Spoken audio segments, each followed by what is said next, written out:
Guys, welcome. We are having Dr. Bablu with us. He is from pass out from Orenburg State Medical University, Russia, and उसने अपना exam पहले attempt में clear किया. And we are very happy for you, Bablu. A lot of congratulations to you, to your family, and we all are very happy. And before I start the thing, I just want to share with every one of you. It is almost 1 year back. I came to Orenburg and Bablu was there actually. He was coordinating the things and he was there. So अभी uh, जिस जगह पे मैं बैठा हुआ हूँ actually that was the actually room of Bablu only. Bablu यहीं पे रहता था and I am at Bablu's place and Bablu is right now in India and the things has completely changed upside down. उस टाइम तक उसने एग्जाम नहीं दिया था and now exam clear. So it's a complete different type of interview and it's a complete different type of vibe that is here. So let's come to the point, Bablu. कैसा लग रहा है? बहुत अच्छा सर, बहुत अच्छा लग रहा है। इनफैक्ट जब रिजल्ट आया था, मैं तो बहुत डरा हुआ था, बट जैसे ही मैंने पेरेंट्स को ये बात बताई कि रिजल्ट निकल गया है, वो स्माइल जो उनके फेस पे थी, वो वर्थ इट है sir. Every Yes, you struggle is can't worth forget it for that. That. Lifetime, you can't forget yes that. Sir, yes sir, yes sir.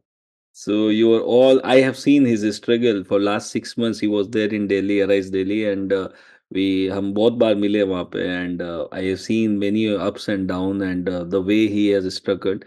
It was a very fabulous journey that he has carved with himself and with his hard work. So, thank you Babu, sir. what you have did till final year here? Have you studied something or what you have done? Sir to be honest, I never got too much time, but I did not study anything. Once when you came into the auditorium in Orenburg, I just attended few hours. Like there was no continuity in that. But when I joined Arise and attended your class, it was like fragments were coming, and those parts was nice. Like some when you hear something before and then when you join the class again, and those fragments become one sentence, and you feel nice that time. Yes. So तो तुमने तो कुछ नहीं पढ़ा, तुम पास हो गए, वो बहुत अच्छी बात है and we are all happy for that. But what is the piece of advice that you should give to your juniors कि तुम भी मत पढ़ो या कुछ कुछ पढ़ लो when they are here in अभी फॉरेन. अभी ऐसा जो उनके पास टाइम है, बट यूजुअली हम जब वहां पे रहते हैं, हमको ये एडवाइस अच्छी लगती ही नहीं है कि अभी पढ़ लो। तो मुझे भी यूजुअली उस टाइम पे ऐसा लगता था कि क्यों पढ़ना है, लाइक। बट ये चीज है, अगर पढ़ सकते हो, अगर तुम्हारी कैपेसिटी है, तो वहां पे एटलीस्ट एक दो सब्जेक्ट जो भी कर पा रहे हो कर लो, ताकि आप जब यहाँ आओ तो आपके पास एक लीड रहेगी, और वो आपके सब्जेक्ट एडवांस में खत्म हुए रखेंगे, आपके में कॉन्फिडेंस रहेगा। बट अगर ऐसा है कि भाई नहीं ही हो पाएगा, तो एक चीज दिमाग में रख लेना कि जैसे इंडिया पहुंचते हो, उस दिन से सब कुछ गिव अप करके सिर्फ पढ़ाई और पढ़ाई पे ध्यान देना। अगर ये माइंडसेट बना के आ रहे हो तो फिर कुछ मत पढ़ो वहां पे। बाकी अगर पढ़ पा रहे हो तो एक आध तो पढ़ ही लो। ये तो बहुत गलत मैसेज चला जाएगा. थोड़ा बहुत तो पढ़ लो, वो लास्ट में बोल रहा है वो बात पे ज्यादा फोकस करना है, थोड़ा बहुत पढ़ लेना है, मजे भी करने हैं but at least read something the early you start, at least कुछ बेनिफिट ही मिलेगा, नुकसान नहीं होगा अगर पढ़ लोगे तो. नुकसान, हाँ। मैंने एक सर की बात मेरे दिमाग में बिठा ली थी कि no one has died of hard work. तो उस हिसाब से पढ़ो, कभी वेस्ट नहीं जाएगा आपका नॉलेज, हमेशा काम आएगा। यस. सो व्हेन जब तुम यहाँ से इंडिया आ रहे थे, यहाँ पे तो तुमने जैसा बताया हमने मान लिया. When you coming to India so many things were there right, so many things you have to decide कि ऑनलाइन करना है ऑफलाइन करना है. तुम्हारे बहुत सारे दोस्त इधर उधर होंगे, कोई कहीं गया होगा कोई कहीं गया होगा.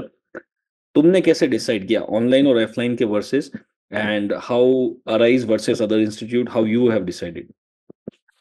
Sir, my mind was fixed because I prefer only offline class over online at any day, because I have seen myself seeing online videos during the class. Like when we used to have exam, I used to go to Osmosis. I just watched one video. I told the answer to teacher, and then it's all erased from the mind. So I know what is the retention of online videos. They are just for few hours, 2 days maximum. After that, you are going to forget it. तो इसलिए मैंने ये सोचा था कि लेंगे तो offline ही लेना है। उसके बाद आ जाती है कि कौन-सी कोचिंग लेनी थी। तो इसमें सिंपल क्राइटेरिया मैंने ये रखा था कि फैकल्टी देख लो, क्योंकि whatever you are going to learn it is from the faculty और कितना एक्सपीरियंस फैकल्टी है, कितना ट्रस्टेबल फैकल्टी है।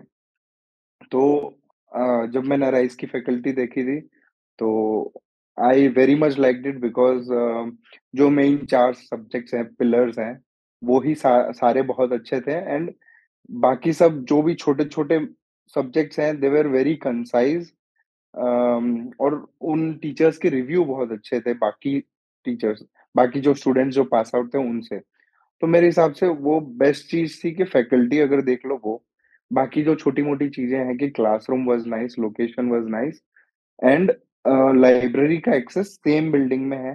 तो ये छोटी-मोटी चीज़ें मिक्स अप करके लास्ट में बहुत बड़ा डिफरेंस करती है। तो ये सारा रिव्यू मैंने लिया था वहाँ के पास आउट से ही। बाकी फैकल्टी वाइज़ मेरे को बहुत अच्छी लगी and I have seen what results have come तो बहुत अच्छा था। And overall how was the environment there? Because क्या होता है कि यार इतनी बड़ी जर्नी है ना, तो बहुत सारे अप्स एंड डाउन्स आते हैं। कभी-कभी ऐसा लगता है यार इस बार नहीं होगा, क्या पता क्या चल रहा है, कुछ याद भी आएगा, नहीं आएगा। तो वहाँ पे एनवायरनमेंट ने कैसे सपोर्ट किया, टीचर्स ने कैसे सपोर्ट किया या तुम कैसे अपने आप को कॉप अप करते थे इससे? तो एक्चुअली पढ़ते टाइम पे ऐसा होता था कि लाइक हम गए, तो फर्स्ट हमारी डरमा की ही क्लास थी।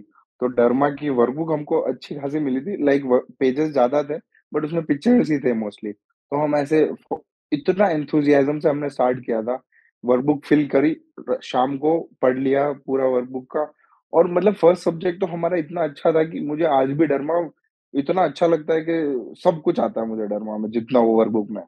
तो मतलब ये था कि सबका फर्स्ट एडवाइस यही था कि जो पढ़ रहे हो, जो आज पढ़ा है वो शाम को कवर अप कर ही लेना है। उसके बाद एक टेस्ट होगा, वो टेस्ट देना है, ऐसे जीटीज़ देते रहना है। तो ये एक था कि जो पढ़ रहे हैं वो शाम तक पढ़ लेना है और ऐसे करके सारे सब्जेक्ट एटलीस्ट इस बैलेंस में हो जाने चाहिए कि पढ़ लिया है वो सब्जेक्ट एक बार तो तुम रोज़ का क्लास के रोज़ बाद। खत्म कर लेते थे जो पढ़ाया जाता था कैसे भी करके? सर ट्राई तो फुल करते थे, अगर लास्ट में ऐसा हो जाता है कि बहुत हेक्टिक था डे, तो एट लीस्ट रीडिंग करके खत्म करते थे।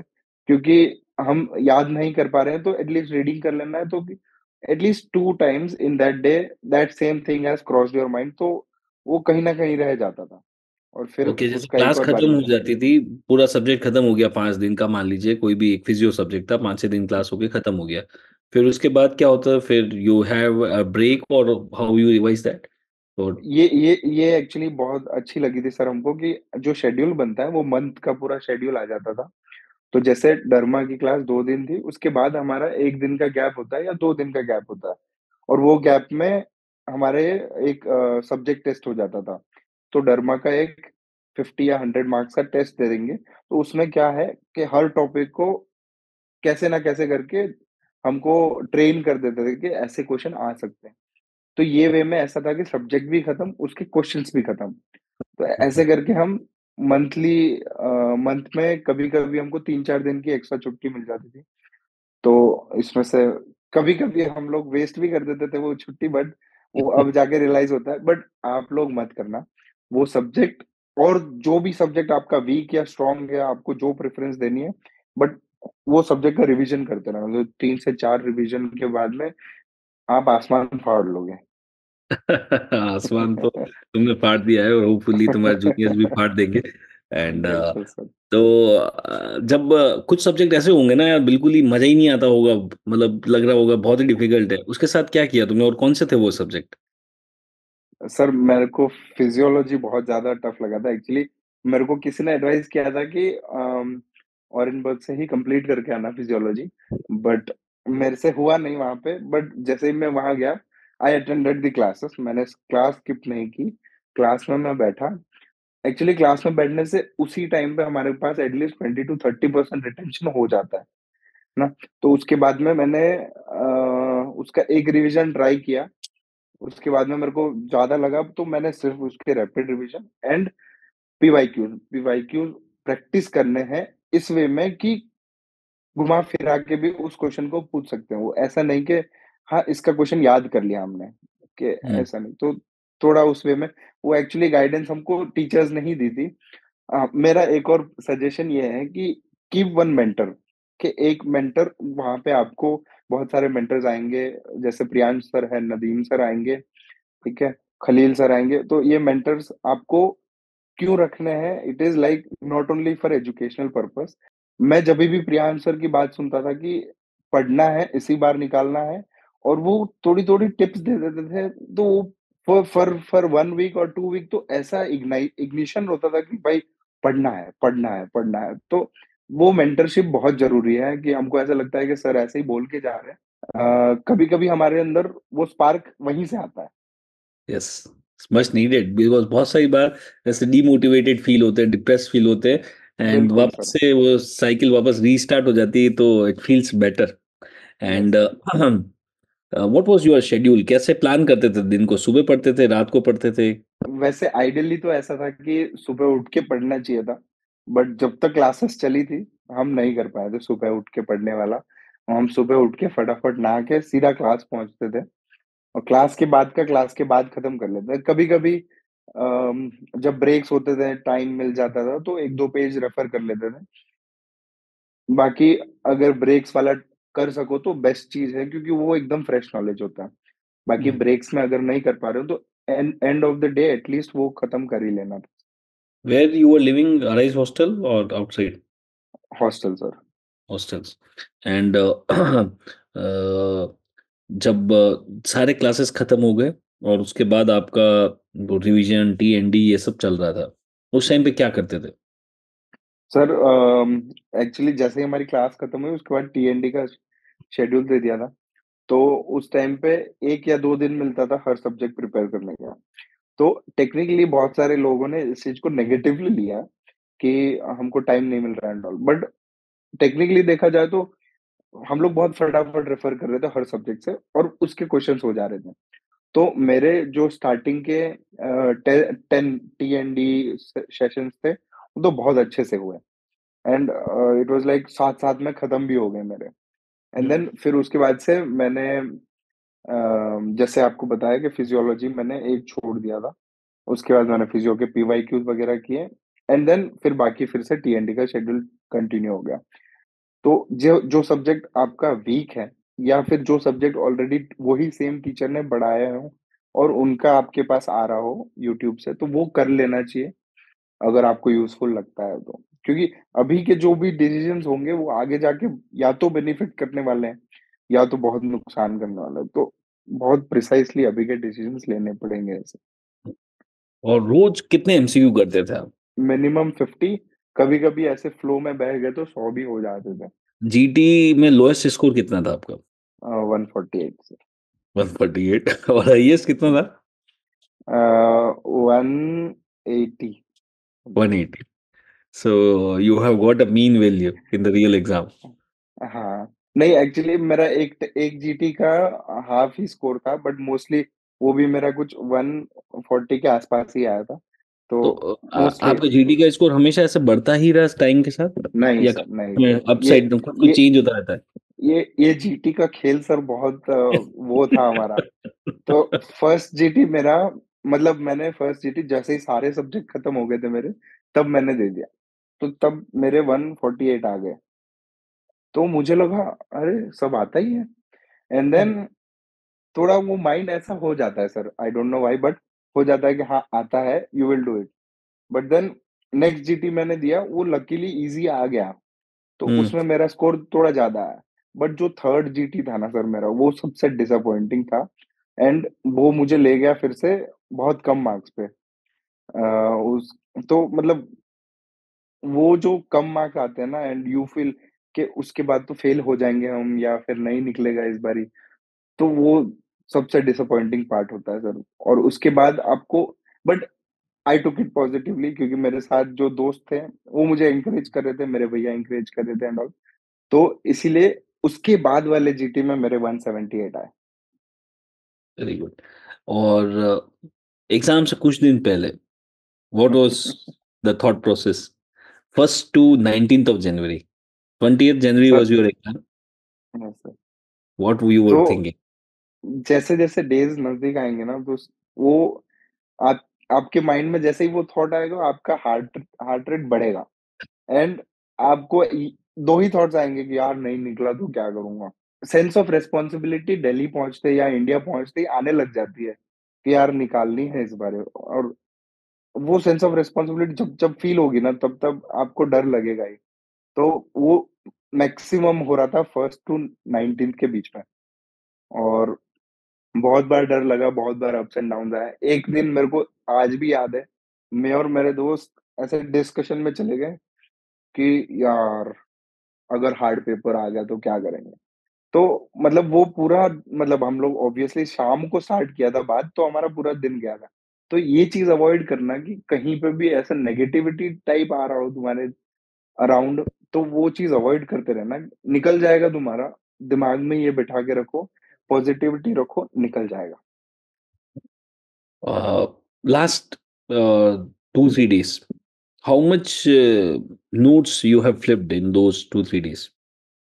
Sir, after GT, if you're getting good marks, you will always feel that you don't need to study more. But Hmm. if you get less marks, you will be frightened and you will start studying more. So when I got less marks, I flipped more of pages. I Hmm. I went back to PSM. I went back to gynecology. I went back to surgery Hmm. and medicine. Sir, you were there, so that was not very hectic for us. So for PSM, I still remember I used to get a lot of wrong answers because they are tricky questions. So I sat uh, from morning till the next day morning, 5 o'clock, and then I went home at 5:30 that day. So I still remember, and it was worth it. PSM questions. Whenever I saw the question in exam, I I just remembered that day, and it was very well worth it for it. Okay. You attended QRP, and how Yes. was it? How helpful it was? QRP is must attend for any student. Many people are very unlucky that it is conducted only by you and only at Arise.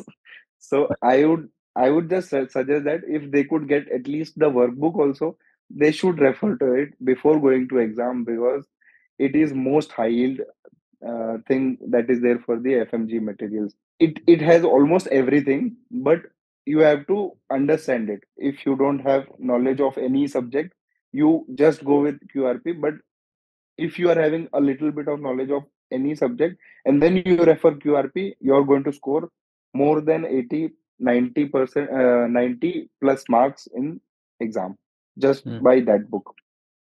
Okay. जब exam देने जा रहे थे, उससे पहले were you feeling confident कि यार नहीं कर लेंगे हम, मतलब अपने हमने हमारा बेस्ट दिया है, हमने उसमें कमी नहीं रखी, अब एग्जाम जैसा आएगा आएगा, लेकिन एग्जाम में अंदर जाने से पहले आप you were feeling okay, feeling good?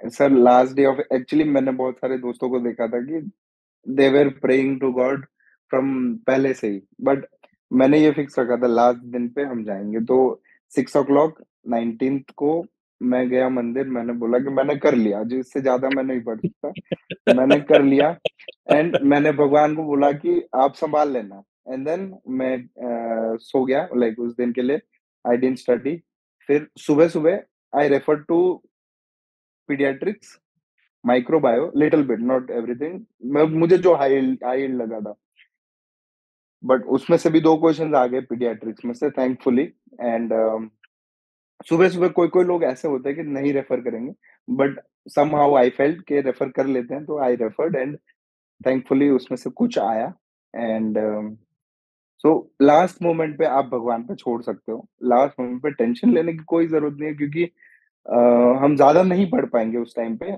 But अगर पढ़ पाते हैं तो वेल एंड गुड, बट अगर नहीं पढ़ पा रहे हो तो टेंशन लेके एग्ज़ाम में नहीं जाना है क्योंकि टेंशन से बहुत सारी चीज़ें रॉन्ग होगी। एंड ये सेम मैं एक इंसिडेंट भी बता देता हूँ, मेरे साथ में एक दोस्त था, तो सेम सेंटर था हमारा एंड वो आया मेरे पास और उसने बोला कि यार ये वाले का आंसर क्या लगाया तुमने? तो मैंने बोला यार अभी तो मैं नहीं डिस्कस करूँगा, हम सेकंड पार्ट दे देते हैं, फिर डिस्कस कर लेंगे। बट ही वाज़ लाइक उसने एक और क्वेश्चन पूछ लिया। तो उस क्वेश्चन में उसने आंसर भी बता दिया, कि ये आंसर। तो मैंने उसको बोला भाई मत डिस्कस कर तू मेरे साथ। And then he realised that वो रॉन्ग था उसका, और उसका सेकंड पार्ट थोड़ा ऊपर-नीचे उसकी वजह से भी हुआ। तो इट्स लाइक एग्ज़ाम में बिना टेंशन जाओ, बीच में डिस्कशन मत करो, सब ठीक होगा। Just trust the process, trust your teachers, trust your materials, you will do it. What was your main source of preparation? What was main cornerstone? Sir, actually most of the students I have seen, they will refer to multiple materials, like for the same subject also. But I think we should stick to one source, to one teacher only. And by that, what we will do is we will have a photographic memory of our notes, and we will know that what part to be referred. And usually, what happens is some students will try to discourage us, like, यार ये नहीं पढ़ा है तुम्हारे वहाँ, ये नहीं पढ़ा है, and all. So this is not to be discussed. जितना पढ़ाया है वो सिलेबस है, वो ही पास करा देगा। तो Okay. This is the mantra and we will do it by this only. And exam देते टाइम अगर कुछ क्वेश्चन नहीं आ रहे थे लगातार 4, 5, 10 क्वेश्चन ऐसा हुआ क्या? और हुआ तो फिर हुआ क्या सब किया? सब मेरा स्टार्टिंग स्टार्टिंग के 4 क्वेश्चंस ही मेरे ऐसे थे कि यार क्या आ गया, and it was like starting में मुझे दुःख हुआ, but I went prepared to the exam hall कि आएँगे ये question, 30 to 40 questions will be like this जो नहीं आएँगे, एंड इट्स ओके। क्योंकि while studying and while giving GTs, you're not just preparing yourself about the knowledge, you're preparing yourself how to answer the MCQ with elimination process, uh, guessing the answer rightly. आप आप ये चीज की practice भी करवाते हो आपकी class में, but these are all extra skills that are required in the exam, not only the knowledge but this all will be required। वो धीरे धीरे आ जाएगी। आ जाएँगे। We will develop over the time right? It's a yes, 5 month journey आपको trust yes, करना है। बस आपको आपका पूरा 100% दे देना है, यस बाकी सर, सब हम देख लेंगे। You don't have to worry for any single thing, you yes just have to give your 100%. Sir, I am right now in your college see the coincidence is last time जब मैं ऑरेंजबर्ग में था तब भी रिज़ल्ट आया था, इस बार भी यस सर। रिज़ल्ट आया है and the Orenburg is missing you badly, and Yes, sir, I miss you. we have taken you to your college hall also, and here we are having one of your beloved senior Bhaiya, and he also wants to join us. So I will Yes, sir. just invite him, and it's uh, it's an honor to have Dr. Ashok with us, Hello, and sir. Dr. Hello, Blue. I will just introduce Hello, first sir. Ashok. Dr. Ashok is the coordinator here and he was the vice dean earlier in the other university. Now he is here in the Orenburg State Medical Institute taking care of 1,800 students very nicely. And he was senior to Dr. Bablu and any few conversation, your casual First conversation. of all, Bablu, congratulations. Thank you, sir. Thank you. पूरा Orenburg proud feel कर रहा है और बबलू को तो मैं पहले से ही जानता हूँ। बबलू का जब फर्स्ट टाइम एडमिशन हुआ था तो एलएयू में हुआ था, राइट? सो फिर Yes, sir. बबलू ने एलएयू के बारे में एलएयू के मतलब लिंकन अमेरिकन यूनिवर्सिटी जो जहाँ पे यूनिवर्सिटी है उसके बारे में बबलू ने पूरा रिसर्च किया था और वहाँ के जो लोग होंगे उनको भी इनके उनकी सिटी में इतना नहीं जानते होंगे जितना बबलू जानता था। बबलू ने पूरा रिसर्च कर दिया था, कौन सी स्ट्रीट में क्या मिलता है, सब कुछ पूरा रिसर्च कर दिया था बबलू ने। सो फिर वहाँ पता नहीं कैसा हुआ, लकीली आप ओरेनबर्ग में आए, तो मैं अभी समझ सकता हूँ कि आपने जो भी डिसीज़न लिया होगा ओरेनबर्ग आने का, वो बिल्कुल सही डिसीज़न था और 2018 में आए आप, राइट? So to 17, sir. 17 में 2017 टू 20 पूरा इंडियन स्टूडेंट्स यहाँ पे जितने भी थे, उनकी पूरी हेल्प की आपने। और 18, 20 और 21 और 22 ये साल ऐसे थे जिसमें मैं भी ओरेनबर्ग में नहीं था। Yes, sir. आपने सारे स्टूडेंट्स को सँभाला, as a Indian students representative आपने सबको सँभाला। तो मैं समझ सकता हूँ कि आपने आपके 6 साल में यहाँ कुछ भी पढ़ने का आपके पास टाइम भी नहीं था। तो Sir. आपने एक ऐसा कोचिंग इंस्टीट्यूट जॉइन किया, एफएमजी कोचिंग, जिसकी वजह से आप पास हुए हो। तो आपने मैं ही सबको बता रहा हूँ कि बबलू जब एक यूनिवर्सिटी को सर्च करता है, इतनी सारी चीज़ें देखता है, तो जब बबलू उसकी लाइफ का करियर बनाना है वो इंस्टीट्यूट ढूंढने के लिए, तो उसने कितना सर्च किया होगा और जहां पे अभी गया है वहां गया होगा। तो मैं बबलू आपको तो एक ही रिक्वेस्ट करूंगा, मैं आपको क्वेश्चन पूछने वाला नहीं हूं, मेरी तो आपसे एक रिक्वेस्ट होगी कि आपने sir. As a Indian student representative भी ओरेनबर्ग में आपने काम किया है, तो मैं चाहूंगा कि आप अभी इंटर्नशिप में आपका टाइम होगा काफी, शायद इस बिटवीन में आप आइए ओरेनबर्ग, यस सर। आके यहाँ के स्टूडेंट को और मोटिवेट कीजिए, क्योंकि आप यहाँ पे इतने बड़े एग्जाम्पल हो, जो डेडिकेशन और हार्ड वर्क से आपने जो किया है, हार्ड वर्क और जो डेडिकेशन से आप वहां पढ़े हो, तो आपको यहाँ के स्टूडेंट को आके मोटिवेट करना है। और मेरी रिक्वेस्ट है आपसे कि आप आइए यहाँ पे और आके यहाँ के जितने भी स्टूडेंट हैं उन सबको मोटिवेट करिए, और आपकी यहाँ के स्टूडेंट को जरूरत है। और ऐसा फर्स्ट टाइम होगा ऑरेनबर्ग की हिस्ट्री में कि कोई पास आउट स्टूडेंट इतनी जल्दी एग्जाम पास करके यहाँ आया, तो ये हमारे लिए बहुत बड़ी बात होगी। और आपको big big thank you behalf of रूस एजुकेशन, जितना थैंक बोल उतना कम है, कि जिस टाइम मैं नहीं था यहाँ पे, कोई नहीं था, तब आपने पूरे स्टूडेंट्स को संभाला है। सो ये कोई छोटी बात नहीं है, आप स्टूडेंट रहते हुए आपकी पर्सनल लाइफ है, फिर भी आपने सारे स्टूडेंट्स को संभाला, एग्जाम फर्स्ट अटेम्प्ट में पास किया, इससे बड़ा कोई एग्जाम्पल हमारे लिए हो नहीं सकता है।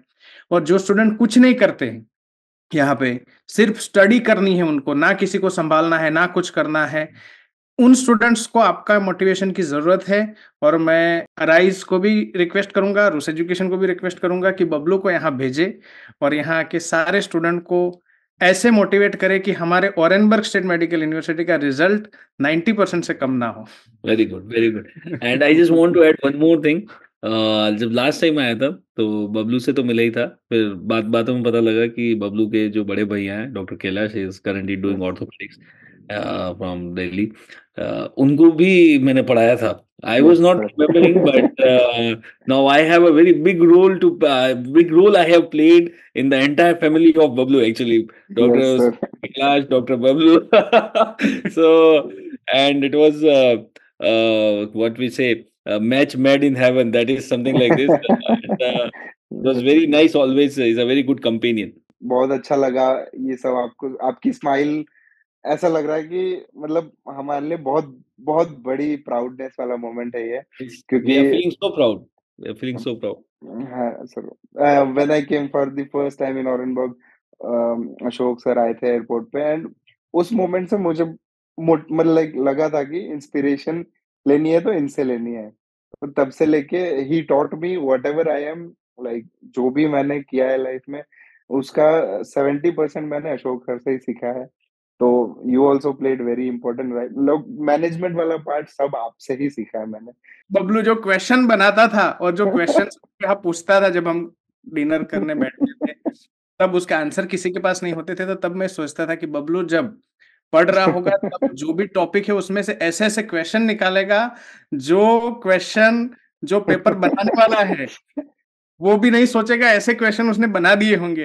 तो हमें तो पता ही था कि आपकी एग्जाम निकलने वाली है, बट आपका जो 6 मंथ के अंदर आपने जो हार्ड वर्क किया होगा, आपने जो डेडिकेशन के साथ पढ़ाई की होगी और आपने कैसे क्या किया होगा, आप सब कुछ सारे क्वेश्चंस के आंसर तो आपने दे दिए, बट यहाँ पे फिजिकली आपको यहाँ आके सारे स्टूडेंट को मोटिवेट करना है, मेनली 6th ईयर के स्टूडेंट्स को, 5th ईयर के स्टूडेंट भी आपकी राह देख रहे हैं।